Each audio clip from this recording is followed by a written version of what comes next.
जय भगवान जगन्नाथ। मित्रों, आप सभी का मेरे दिव्य लोक इस चैनल पर स्वागत है। आज हम सुनेंगे भगवान जगन्नाथ रथ यात्रा की पौराणिक कथा जो आपने न सुनी होगी। भगवान जगन्नाथ प्रतिमा के हाथ पांव क्यों नहीं बनाए जाते? श्री क्षेत्र इतना पावन क्यों कहा गया? मंदिर से जुड़ी इतनी विचित्रताएं क्यों हैं? कौन बनते हैं यहाँ के पुजारी? संपूर्ण कथा जो आपने पहले न पढ़ी होगी। भगवान जगन्नाथ रथ यात्रा और उनके ऐसे विचित्र विग्रह की कथा जितनी विस्तृत है उतनी ही रोमांचक। इस लीलाकथा के सूत्रधार बनते हैं नारद जी। श्री राधा जी के लिए भगवान के निश्चल निर्विकार प्रेम की पृष्ठभूमि से शुरू होती है जगन्नाथ रथ यात्रा की अद्भुत कथा। राजा इंद्युम्न, गुंडीचा, विद्याप्ति, भील राजा विश्वावसु और भगवान विश्वकर्मा द्वारा अधूरी मूर्ति निर्माण के रोमहर्षक प्रसंगों वाली भगवान जगन्नाथ की कथा प्रेम, भक्ति और समर्पण की सबसे मनोहर गाथाओं में से है। भगवान जगन्नाथ की पूरी पढ़नी चाहिए। कथा लंबी है पर मैंने इसे संक्षिप्त करने का भरपूर प्रयास किया। बेशक कथा लंबी है पर इतनी सरस कि आप पूरा पढ़े बिना नहीं रह पाएंगे। जो भी पढ़ता है विभोर हो जाता है और विस्तार से कहने का अनुरोध किए बिना नहीं रहता। आशा है आप भगवान जगन्नाथ की कथा पढ़कर अनुभव करेंगे जैसे सब कुछ आपके सामने घटित हुआ है। ऐसा अनेक लोगों के साथ हुआ है। उन्होंने ऐसा मुझे फोन करके या मैसेज से बताया है। यदि आप भगवान जगन्नाथ की कथा पसंद आए तो पढ़ने के बाद पोस्ट शेयर जरूर कर दीजिएगा, किसी अन्य भक्त तक पहुंच जाए। हमारे फेसबुक पेज का लिंक ऊपर है, वहां शेयर का विकल्प भी है। आइए भगवान जगन्नाथ, बलभद्र जी और बहन सुभद्रा जी को नमन करते हुए कथा आरंभ करें। एक बार भगवान श्री कृष्ण सो रहे थे। निद्रावस्था में उनके मुख से अचानक निकला, राधे। पटरानियों ने इसे सुना। सहज स्त्री भाव से वे सोचने लगीं कि हम प्रभु की इतनी सेवा करती हैं परंतु उन्हें ज्यादा राधा जी का ही स्मरण रहता है। राधा जी के साथ प्रभु के प्रेम का रिश्ता कैसा था? यह अनुराग किस प्रकार का था? प्रभु ने उनके प्रति प्रेम का प्रदर्शन कैसे किया? स्वयं राधा जी भगवान के प्रति प्रेम भाव आखिर कैसे दिखाती थीं? रुक्मिणी जी एवं अन्य रानियों के मन में ये सब प्रश्न उठने लगे। पर उनकी जिज्ञासा शांत करे कौन? बहुओं को सास और ननद की याद आई। सभी रोहिणी जी के पास पहुंची। उनसे राधा रानी श्री कृष्ण के प्रेम व भगवान की ब्रज की लीलाएं सुनाने की प्रार्थना की। बहुओं की जिद पर माता ने कथा सुनाने की हामी तो भर दी पर एक शर्त रखी। रोहिणी जी ने कहा, सुनाऊंगी तो सही पर श्री कृष्ण या बलराम को इसकी भनक न मिले इसका प्रबंध करो। यदि उन दोनों ने कथा सुन ली तो वे फिर से व्रज चले जाएंगे। तुम सब मिलकर भी उन्हें रोक न पाओगी। फिर द्वारकापुरी कौन संभालेगा? तय हुआ कि सभी रानियों रोहिणी जी के साथ एक गुप्त स्थान पर जाएंगी। वहां पर सारी श्री कृष्ण लीला कथा कही सुनी जाएगी। माता के शर्त अनुसार वहां कोई और न आए इसके लिए सुभद्रा जी पहरा देंगी। भाभियों ने ननद को मनुहार करके इसके लिए मना लिया। सुभद्रा जी को आदेश हुआ कि स्वयं श्री कृष्ण या बलराम भी आएं तो उन्हें भी अंदर न आने देना। माता ने कथा सुनानी आरंभ की। सुभद्रा द्वार पर तैनात थी। माता रोहिणी ने भगवान की शैशव लीला का बखान शुरू किया। भगवान नवजात शिशु के रूप में कैसे लगते थे? किस प्रकार से सोते थे? कैसे बाल सुलभ हठ करते थे? रोहिणी जी इतने भाव से सुना रही थीं जैसे कथा नहीं है, सब कुछ उसी समय चल रहा है। कथा सुनकर सुभद्रा जी भी स्वयं को बाल रूप में अनुभव करने लगीं।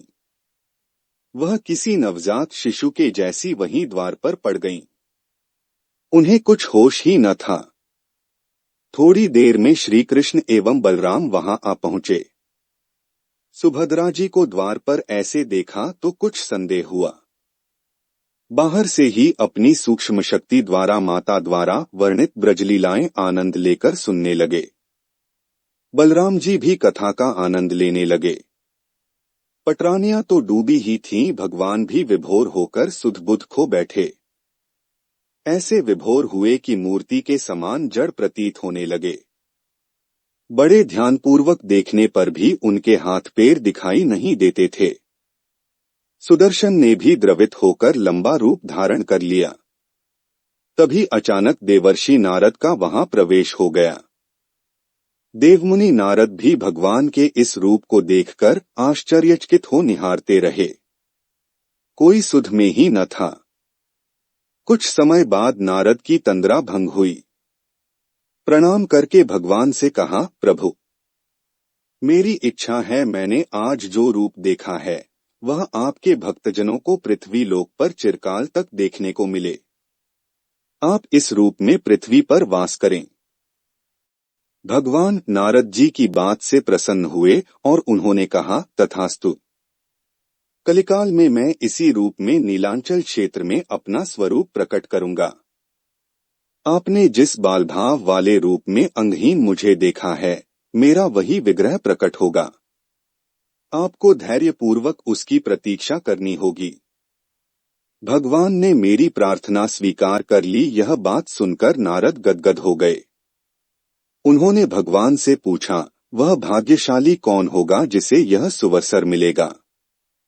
आप तो जानते ही हैं मेरी कमजोरी है मेरा कौतूहल। इस बात को यदि न जान जाऊं तो मैं व्याकुल रहूंगा। प्रभु, क्या मैं कलिकाल के आने तक व्याकुल रहूं? भगवान नारद की चतुराई पर हंस पड़े। भगवान बोले, आपको इस दुर्लभ स्वरूप के पुनः दर्शन के लिए प्रतीक्षा तो करनी ही पड़ेगी देवर्षि। मालवराज इंद्रद्युम्न समुद्र के उत्तर दिशा और महानदी के दक्षिण दिशा में श्री क्षेत्र में भव्य मंदिर का निर्माण कराएंगे। वहां मेरी प्रतिमा धातु या पाषाण की न होकर स्वयं कल्प वृक्ष से होगी। वहां मेरा स्वरूप वही होगा जो आपने देखने की लालसा प्रकट की। नारद जी का कौतूहल शांत हो गया। वह प्रसन्न होकर भगवान की स्तुति करके अपने लोक को चले गए। श्री क्षेत्र यानी श्री जगन्नाथपुरी क्षेत्र में इंद्रद्युम्न द्वारा भगवान जगन्नाथ मंदिर की स्थापना की कथा यहीं से आरंभ होती है। भगवान नीलमाधव के इस पुरुषोत्तम क्षेत्र पर सुदूर मालव में राज करने वाले इंद्रद्युम्न कैसे पहुंचे? कैसे हुई मंदिर की स्थापना? क्यों कहा जाता है इसे पुरुषोत्तम क्षेत्र? बहुत सरस कथा आती है राजर्षि राजा इंद्रद्युम्न की। विभोर करने वाली कथा स्कंद पुराण में भी आती है।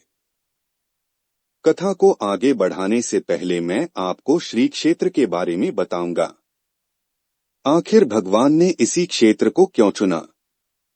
इस क्षेत्र की इतनी महिमा क्यों है?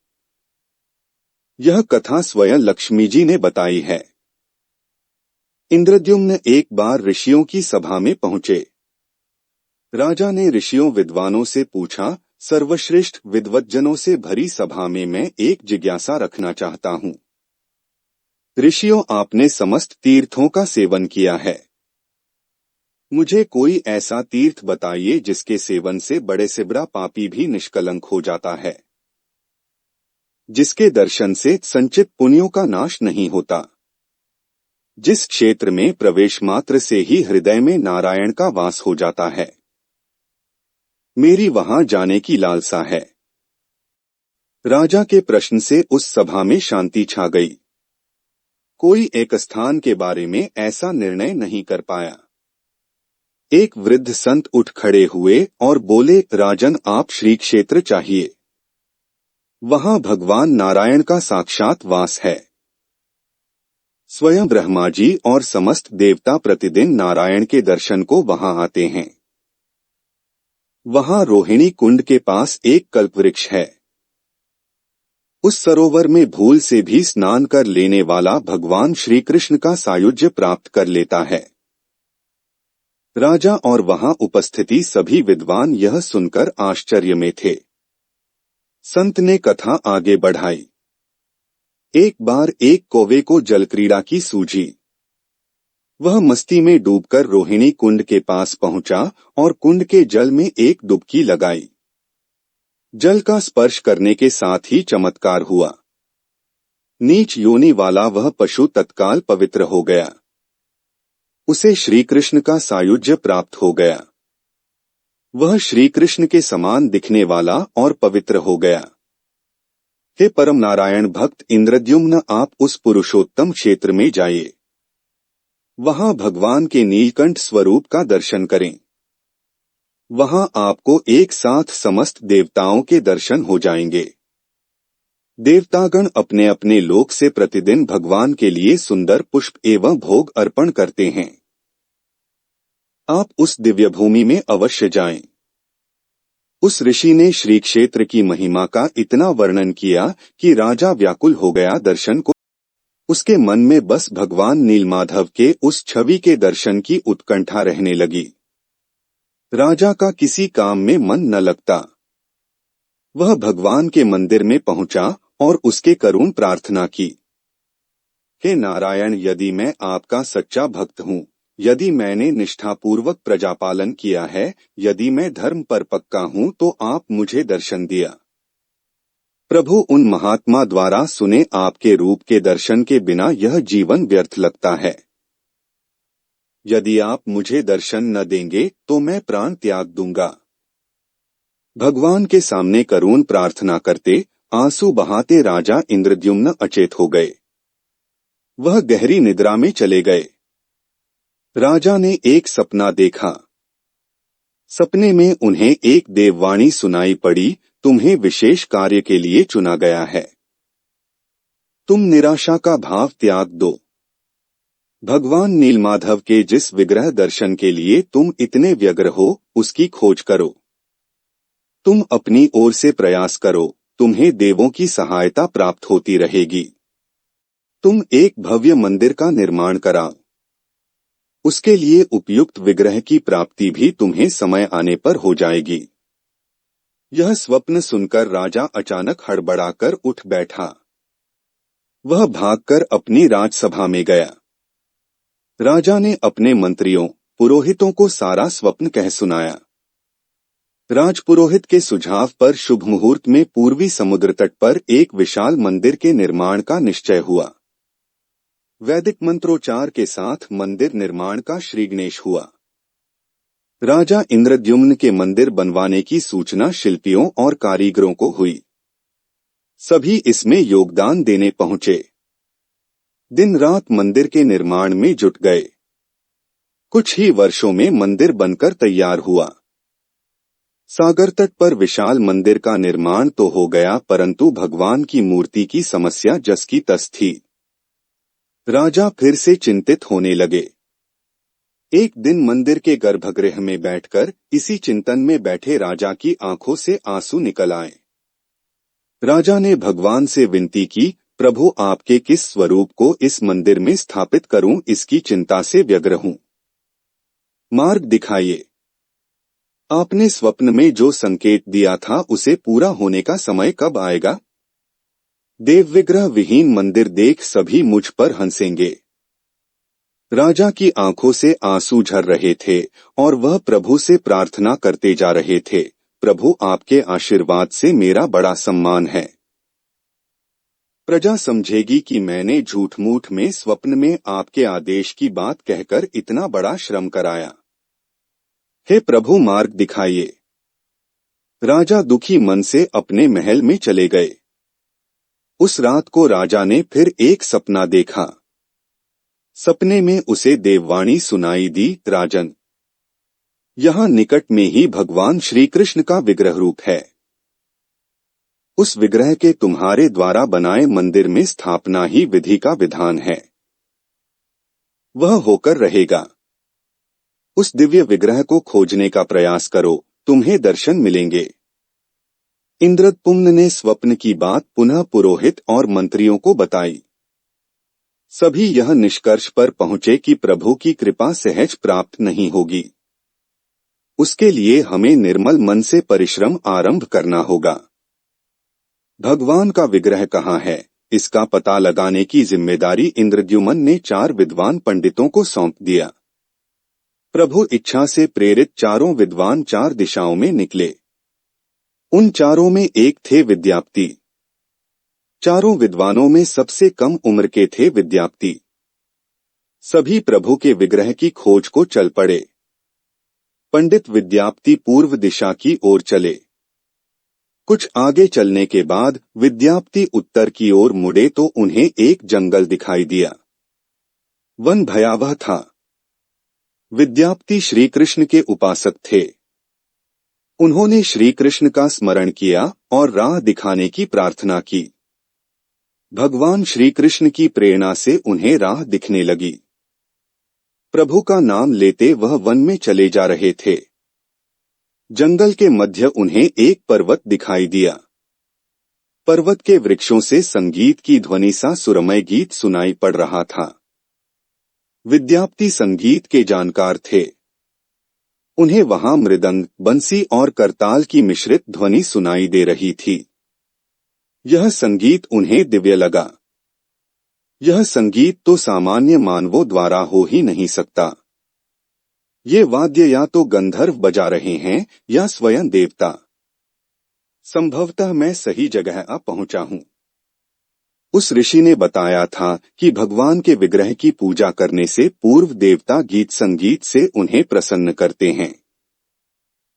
विद्यापति को तो जैसे पंख लग गए। वह संगीत की लहरियों को खोजते विद्यापति आगे बढ़ चले। वह जल्दी ही पहाड़ी की चोटी पर पहुंच गए। पहाड़ के दूसरी ओर उन्हें एक सुंदर घाटी दिखी जहां भील नृत्य कर रहे थे। विद्यापति उस दृश्य को देखकर मंत्रमुग्ध थे। सफर के कारण थके थे पर संगीत से थकान मिट गई। उन्हें नींद आने लगी। तभी वहां एक बड़ी विचित्र बात हो गई। अचानक एक बाघ की गर्जना सुनकर विद्यापति घबरा उठे। बाघ उनकी ओर दौड़ता आ रहा था। बाघ को देखकर विद्यापति घबरा गए और बेहोश होकर वहीं गिर पड़े। बाघ विद्यापति पर आक्रमण करने ही वाला था कि तभी एक स्त्री ने बाघ को पुकारा, बाघा, ओ बाघा, रुक जा। उस आवाज को सुनकर बाघ मौन खड़ा हो गया। स्त्री ने उसे लौटने का आदेश दिया तो बाघ लौट पड़ा। बाघ स्त्री के पैरों के पास ऐसे लौटने लगा जैसे कोई बिल्ली पुचकार सुनकर खेलने लगती है। युवती बाघ की पीठ को प्यार से थपथपाने लगी। बाघ स्नेह से लौटता रहा। वह स्त्री वहां मौजूद स्त्रियों में सर्वाधिक सुंदर थी। वह भीलों के राजा विश्वावसु की इकलौती पुत्री थी ललिता। ललिता ने अपनी सेविकाओं को अचेत विद्यापति की देखभाल के लिए भेजा। सेविकाओं ने झरने से जल लेकर विद्यापति पर छिड़का। कुछ देर बाद विद्यापति की चेतना लौटी। उन्हें जल पिलाया गया। विद्यापति यह सब देखकर कुछ आश्चर्य में थे। ललिता विद्यापति के पास आई और पूछा, आप कौन हैं? भयानक जानवरों से भरे इस वन में आप कैसे पहुंचे? आपके आने का प्रयोजन बताइए ताकि मैं आपकी सहायता कर सकूं। विद्यापति के मन से बाघ का भय पूरी तरह गया नहीं था। ललिता ने यह बात भांप ली। सांत्वना देते हुए बोली, विप्रवर, आप मेरे साथ चलें। जब आप स्वस्थ हों तब अपने लक्ष्य की ओर प्रस्थान करें। विद्यापति ललिता के पीछे पीछे उनकी बस्ती की तरफ चल दिए। विद्यापति भीलों के पाजा विश्वावसु से मिले। विश्वावसु को उसने अपना पूरा परिचय नहीं दिया। बस यह कहा कि वह श्री कृष्ण के भक्त हैं। वह भ्रमण करके लोगों को भगवान के विषय में ज्ञान देते हैं। उनकी शंका का समाधान करते हैं। विद्यार्थी ने अपना वास्तविक परिचय तब तक छुपाना उचित समझा जब तक कि वह अपने लक्ष्य तक न पहुंच जाए।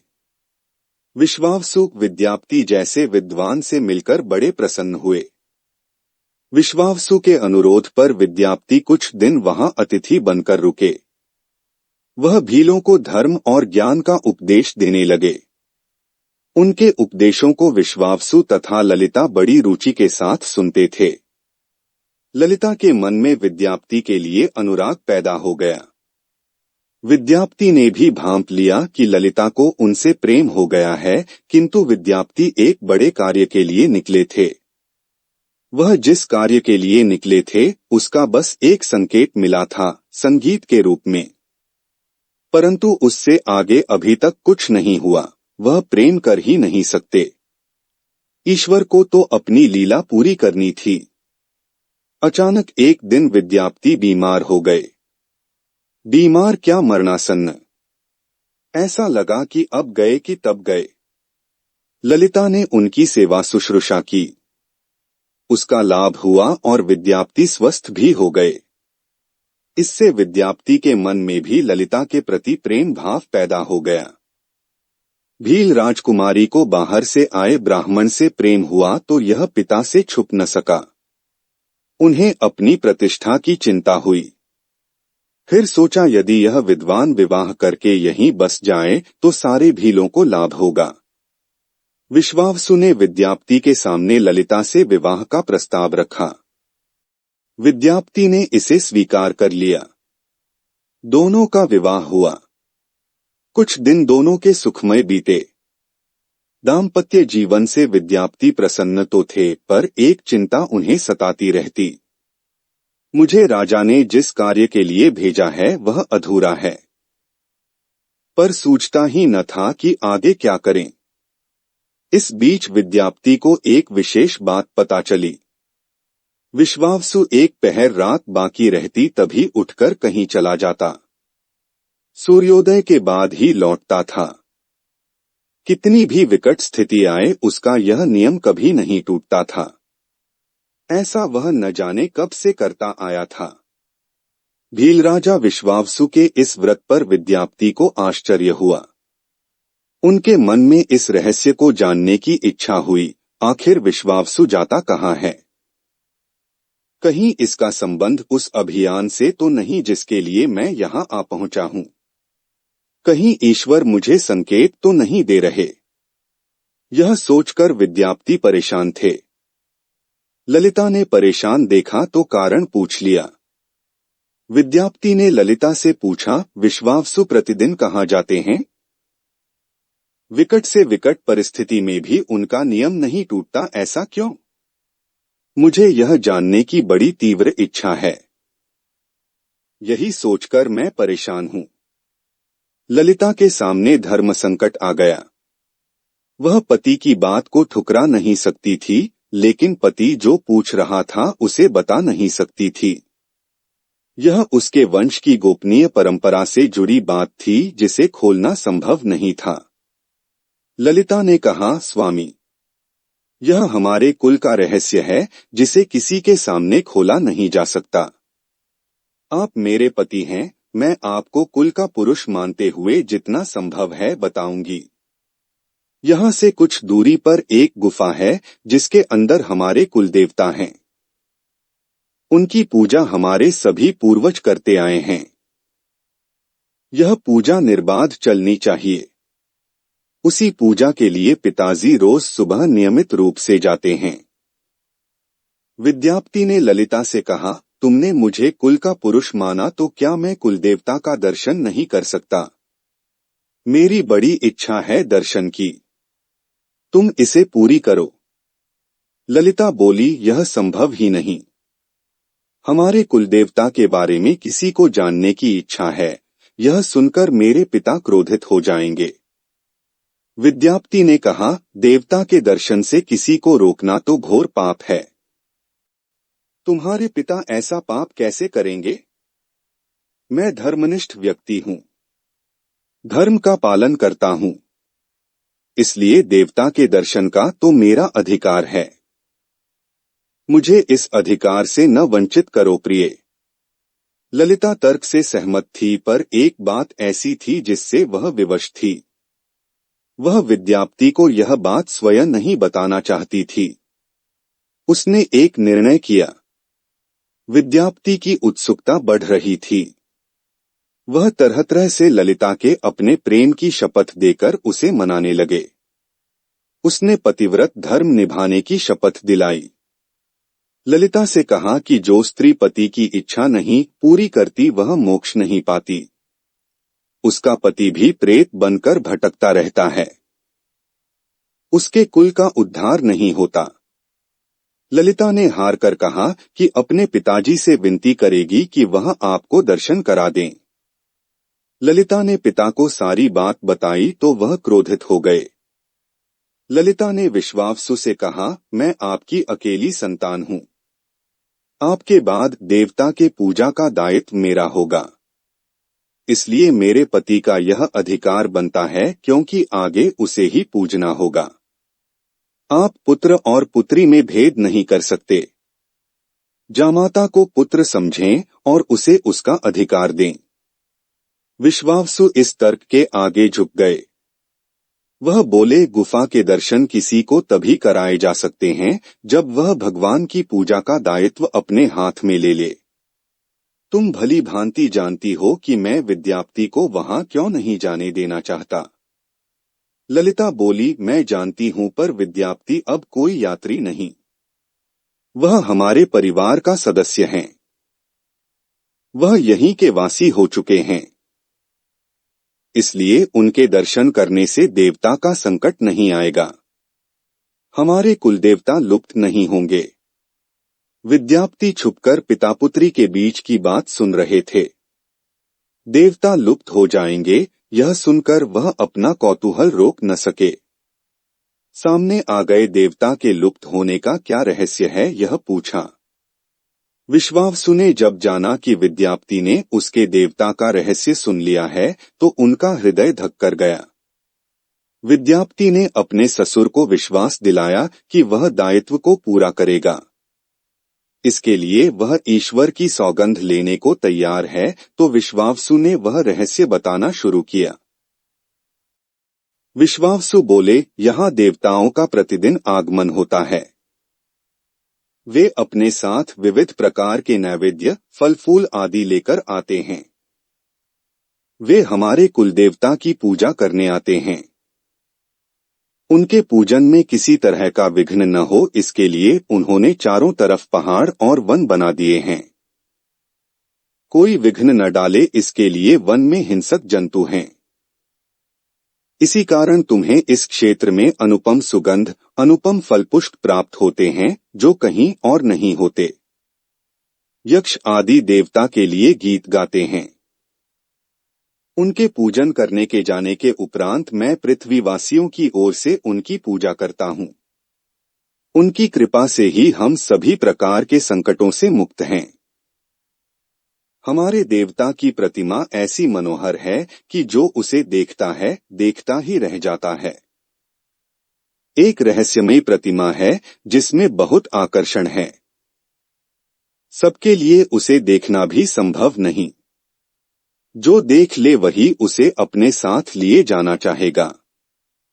एक बार हमारे पूर्वजों को शंका हुई कि कहीं कोई हमारे देवता की प्रतिमा लेकर तो नहीं चला जाएगा। उन्होंने यह शंका स्वर्गलोक से आने वाले देवताओं के सामने रखी। देवताओं ने बताया कि कलिकाल में एक राजा इसे यहाँ से ले जाकर कहीं और प्रतिष्ठित कर देगा। कहीं देवता के प्रस्थान के साथ ही हमारा दुर्भाग्य न आ जाए, इसीलिए किसी को भी दर्शन नहीं करने दिया जाता। तुम बाहर से आए हो, इसलिए तुम्हें दर्शन से रोक रहा था, पर तुमने शपथ ली है तो मुझे थोड़ा भरोसा हुआ है। मैं तुम्हें दर्शन को लेकर तो जाऊंगा, पर अभी वह मार्ग नहीं बताऊंगा। मेरे जीवन काल तक पूजा का दायित्व मेरा है। मेरे उपरांत तुम पूजन करोगे। पुत्री की जिद के कारण मैं तुम्हें कल आंखों पर पट्टी बांधकर ले चलने को तैयार हूँ। विद्यार्थी के मन में अब कोई संदेह ही न रहा कि यह वही प्रतिमा है जिसे खोजने वह निकले हैं। उनका लक्ष्य पूरा होने को था। विद्यार्थी केवल दर्शन करने तो आए नहीं थे, उन्हें मूर्ति लेकर जानी थी।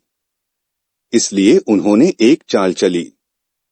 दूसरे दिन सूर्योदय से पूर्व विद्यार्थी की आंखों पर पट्टी बांधकर विश्वावसु उनका दायां हाथ पकड़कर चले।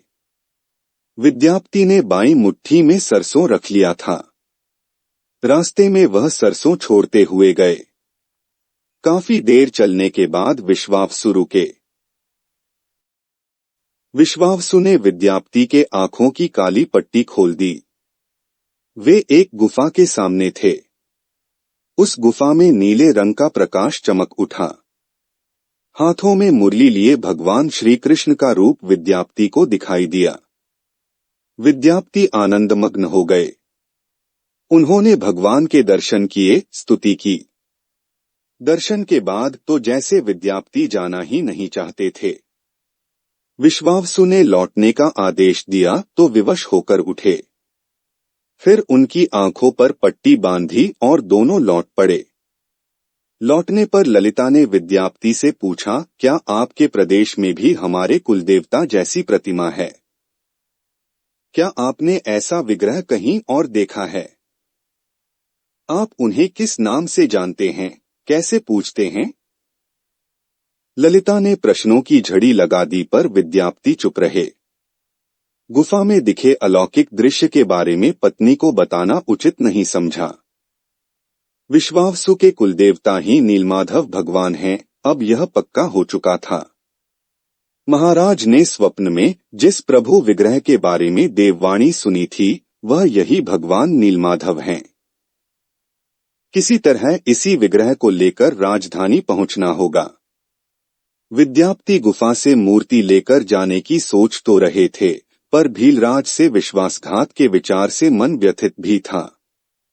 विद्यार्थी धर्म के बारे में सोचते रहे। फिर विचार आया, यदि विश्वावसु ने सचमुच विश्वास किया होता तो आंखों पर पट्टी बांधकर गुफा तक नहीं ले जाते। इसलिए उनके साथ विश्वासघात का प्रश्न नहीं उठता। विद्यार्थी ने गुफा से मूर्ति चुराने का निश्चय कर ही लिया। विद्यार्थी ने ललिता से कहा कि वह अपने माता पिता के दर्शन के लिए जाना चाहता है। वे उसे लेकर परेशान होंगे। ललिता भी साथ चलने को तैयार हुई। विद्यार्थी ने यह कहकर समझा लिया कि वह शीघ्र ही लौटेगा तो उसे लेकर जाएगा। ललिता मान गई। विश्वावसु ने उसके लिए घोड़े का प्रबंध किया। अब तक सरसों के दाने से पौधे निकल आए थे। उनको देखता विद्यार्थी गुफा तक पहुंच गए। भगवान की स्तुति की और क्षमा प्रार्थना के बाद मूर्ति उठाकर झोले में रख ली। लंबे सफर के बाद वह राजधानी पहुंच गए और सीधे राजा के पास गए। दिव्य प्रतिमा राजा को सौंप दी और पूरी कहानी सुनाई। राजा ने बताया कि उसने कल एक सपना देखा कि सुबह सागर में एक लकड़ी का कुंदा बहकर आएगा। उस कुंदे की नक्काशी करवाकर भगवान की मूर्ति बनवा लेना, जिसका अंश तुम्हें प्राप्त होने वाला है। वह भगवान श्री विष्णु का स्वरूप होगा। तुम जिस मूर्ति को लाए हो वह भी भगवान विष्णु का अंश है। दोनों आश्वस्त थे कि उनकी तलाश पूरी हो गई है। राजा ने कहा, जब भगवान द्वारा भेजी लकड़ी से हम इस प्रतिमा का बड़ा स्वरूप बनवा लेंगे तब तुम अपने ससुर से मिलकर उन्हें मूर्ति वापस कर देना। उनके कुलदेवता का विशाल विग्रह एक भव्य मंदिर में स्थापित देखकर उन्हें खुशी ही होगी। दूसरे दिन सूर्योदय से पूर्व इंद्रद्युम्न विद्यार्थी तथा मंत्रियों को लेकर सागर तट पर पहुंचे। स्वप्न के अनुसार एक बड़ा कुंदा पानी में बहकर आ रहा था। सभी उसे देखकर प्रसन्न हुए। 10 नावों पर बैठकर राजा के सेवक उस कुंदे को खींचने पहुंचे। मोटी मोटी रस्सियों से कुंदे को बांधकर खींचा जाने लगा, लेकिन कुंदा टस से मस न हुआ। और लोग भेजे गए। सैकड़ों लोग और नावों का प्रयोग करके भी कुंदे को हिलाया तक नहीं जा सका। राजा का मन उदास हो गया। सेनापति ने एक लंबी सेना कुंदे को खींचने के लिए भेज दी। सारे सागर में सैनिक ही सैनिक नजर आने लगे, लेकिन सभी मिलकर कुंदे को अपने स्थान से हिला तक न सके। सुबह से रात हो गई। अचानक राजा ने काम रोकने का आदेश दिया। उसने विद्यापति को अकेले में ले जाकर कहा कि वह समस्या का कारण जान गया है। राजा के चेहरे पर संतोष के भाव थे। राजा ने विद्यापति को गोपनीय रूप से कहीं चलने की बात कही। राजा इंद्रद्युम्न ने कहा कि अब भगवान का विग्रह बन जाएगा, बस एक काम करना होगा। मुझे भगवान के संकेत मिल रहे हैं। इंद्रद्युम्न जान गए थे कि प्रभु के विग्रह के लिए आई लकड़ी का कुंदा हिलडुल भी क्यों नहीं रहा। राजा ने कहा, विद्यापति इस दिव्य मूर्ति की अब तक जो पूजा करता आया था उससे तुरंत भेंट करके क्षमा मांगनी होगी। बिना उसके स्पर्श किए यह कुंदा आगे नहीं बढ़ सकेगा। राजा इंद्रद्युम्न और विद्यापति विश्वावसु से मिलने पहुंचे। राजा ने पर्वत की चोटी से जंगल को देखा तो उसकी सुंदरता को देखता ही रह गया। दोनों भीलों की बस्ती की ओर चुपचाप चलते रहे। इधर विश्वावसु अपने नियमित दिनचर्या के हिसाब से गुफा में अपने कुलदेवता की पूजा के लिए चले। वहां प्रभु की मूर्ति गायब देखी तो वह समझ गए कि उनके दामाद ने ही यह छल किया है। ललिता अपने पति द्वारा किए विश्वासघात से दुखी थी। स्वयं को इसका कारण मान रही थी। पिता पुत्री दिन भर विलाप करते रहे। दोनों अनहोनी की आशंका से चिंतित थे। अब भीलों का अस्तित्व समाप्त हो जाएगा। उनका कुल, उनके लोग नष्ट हो जाएंगे। दोनों यही कहते विलाप कर रहे थे। सारा दिन विलाप करते निकल गया। दोनों विलाप करते बेसुध हो जाते। सुध आती तो फिर रोने लगते और बेहोश हो जाते। ऐसे ही एक दिन बीत गया। अगली सुबह विश्वावसु उठे और सदा की तरह दिनचर्या का पालन करते हुए गुफा की तरफ बढ़ निकले।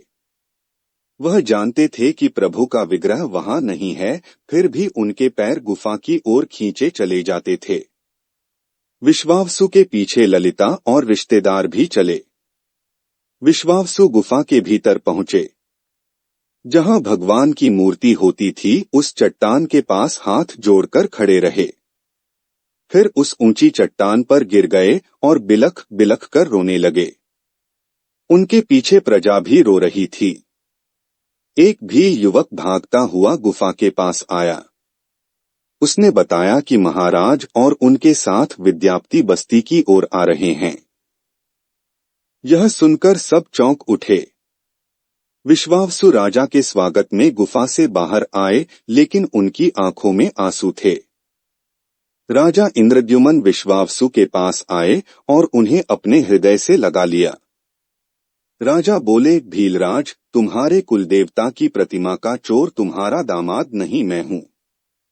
उसने तो अपने महाराज के आदेश का पालन किया। यह सुनकर सब चौंक उठे।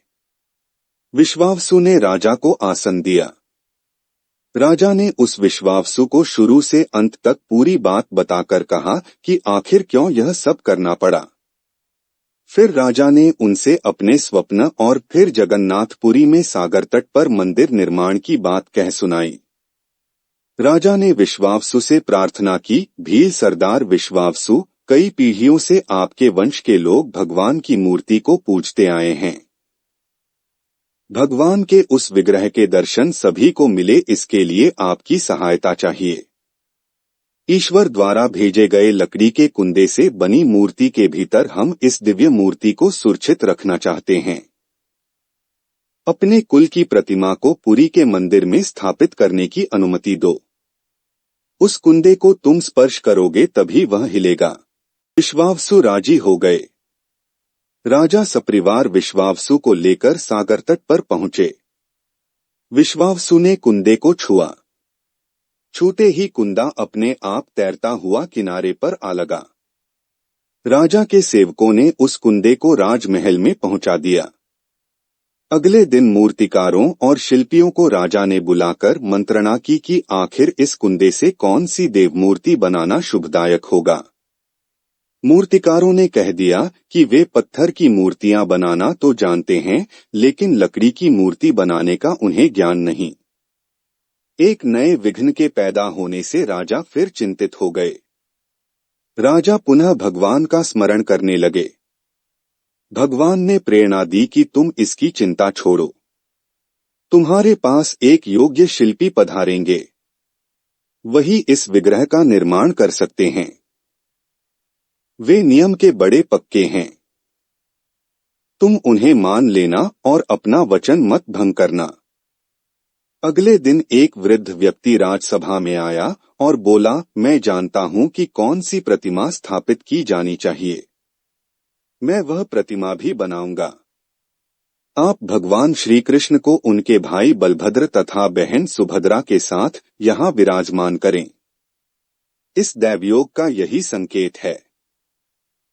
राजा को उस बूढ़े व्यक्ति की बात से सांत्वना मिली।